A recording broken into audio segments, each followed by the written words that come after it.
시청자 여러분 안녕하십니까? 홍희정입니다. 남북의 창 시작하겠습니다.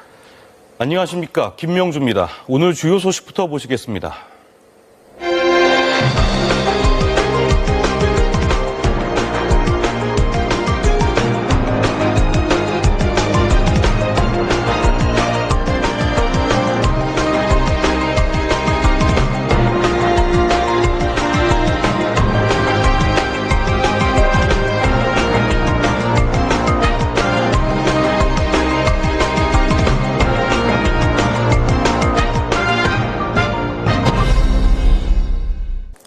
미국이 유엔 인권이사회에 3년 만에 복귀했습니다. 북한 인권 결의안에 대해 각국의 지지를 호소하며 북한 인권 문제에 적극적으로 대응하겠다는 뜻을 분명히 밝혔는데요. 앞으로 이어질 북한과의 비핵화 협상에는 어떤 영향을 미칠지, 북한의 반응은 어떨지 주목되고 있습니다. 미국이 원칙론을 들고 북한 인권 결의안 동참을 압박하면서 우리 정부의 고민도 깊어지는 모습입니다. 이슈엔 한반도 정은지 리포터입니다. 북한 주민 인권 침해 실태를 조사해온 북한 인권증진센터. 코로나19 사태 이후 더욱 어려워진 최근 북한 상황을 탈북민들로부터 전해 듣고 있습니다.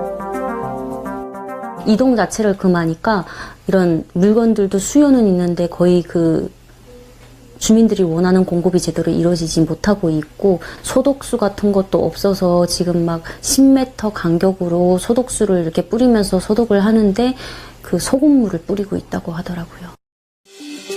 북한에 남아있는 가족과 최근 통화가 연결된 탈북민에게 북한 내부 상황을 물어봤습니다. 완전 예전에는 콩기름 이제 중국 콩기름 5kg짜리 이제 한 통에 중국 돈으로 50원 했었는데 지금은 막 250원 한다고 하더라고요. 쌀도 적으니까 이제 사는 게 계속 힘들다고. 어제도 전화 와가지고 이제 막 먹고 사는 게 힘들다고 이제 돈 좀 보내달라고 하더라고요. 식량난만큼이나 힘든 건 주민들에 대한 감시와 통제 강화라고 하는데요.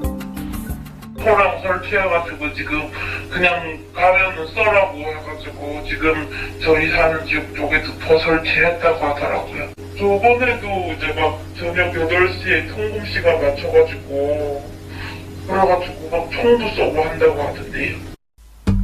코로나19 이후 더욱 심각해진 북한 인권 유린 실태는 여러 국제기구 조사를 통해서도 속속 드러나고 있습니다. 최근 유엔 북한 인권 특별보고관은 유엔 인권이사회에 제출한 보고서에서 국경 폐쇄와 이동 제한 조치로 북한 시장이 매우 축소됐고 필수 식량과 의약품, 농업재료 등이 모두 부족하다고 밝혔습니다. 국제인권단체 프리덤하우스는 49년째 북한을 세계 최악의 자유탄압국으로 지목하기도 했습니다. 단체가 발표한 북한의 자유지수는 100점 만점에 3점. 수년간 내전으로 고통받고 있는 시리아 등과 더불어 가장 자유지수가 낮은 국가로 분류됐습니다. 북한 인권에 대한 국제사회의 우려 속에 미국은 유엔 인권이사회에 3년 만에 복귀했습니다. 토니 블링컨 미 국무장관은 공개 연설에서 북한 인권 결의안 채택을 촉구했는데요. 북한 외무성은 서방 국가들의 지적에 내정 간섭이라고 반발했습니다.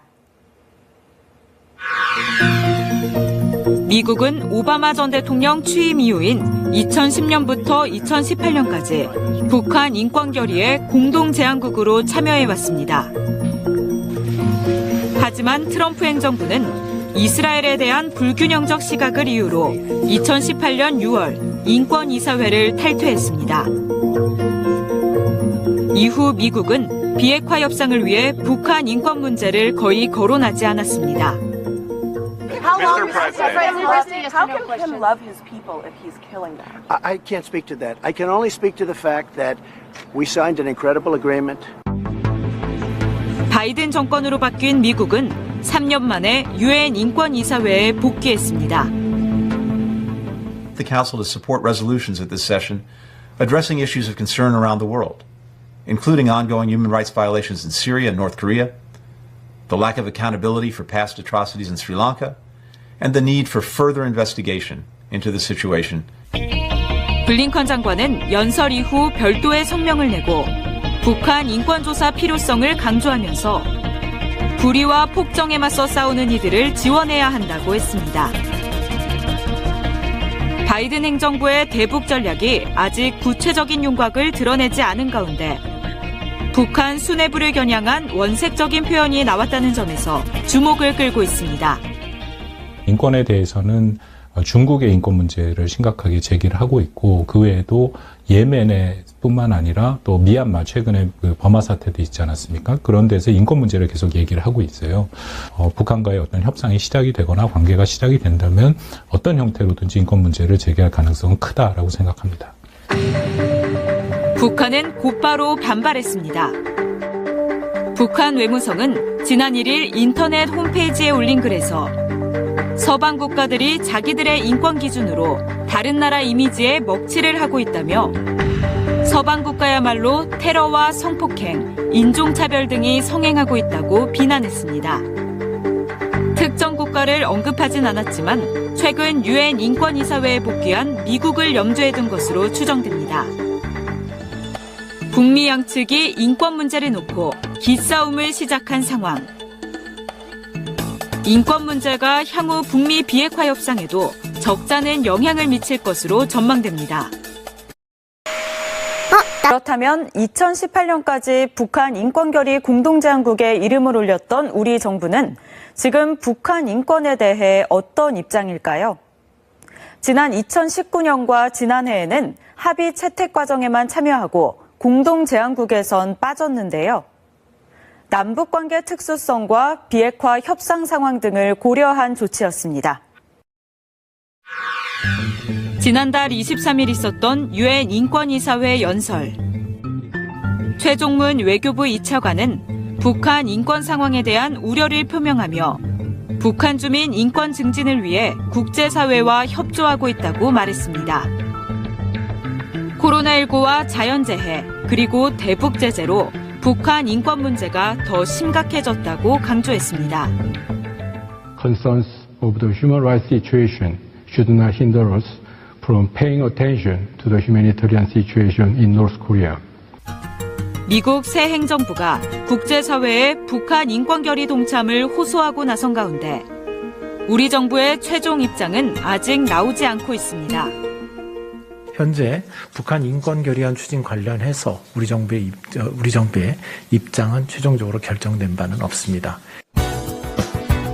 지난 3일 북한 인권법 제정 5주년을 맞았지만 법안의 핵심 내용이었던 북한 인권재단은 이사회 구성조차 하지 못하고 있습니다. 북한 인권 기록물 발간, 북한 인권 국제협력대사 임명도 이뤄지지 않고 있습니다. 인권을 개선하는 방법은 두 가지예요. 하나는 이른바 이름 불러 창피 주기식으로 해갖고 인권 보고서를 내오는 거죠. 또 하나의 방법은 조용한 외교라는 게 있습니다. 외부로 드러나지 않고 국가와 국가의 양자 관계를 통해서 뭔가 조건을 제시하면서 대신에 반대급부로 인권을 좀 증진하도록 일종의 압박을 가하는 그런 형태거든요. 근데 미국의 바이든 행정부 또 워싱턴의 기본적인 시각은 현재 한국 정부가 둘 다를 하지 않고 있다라는 그런 문제 제기가 있다라는 겁니다. 유엔 인권 결의안은 이달 말쯤 상정될 예정입니다. 남북관계 복원을 추진하고 있는 우리 정부가 북한이 예민해하는 인권 결의안에 올해 어느 수준으로 동참할지 관심이 모아지고 있습니다.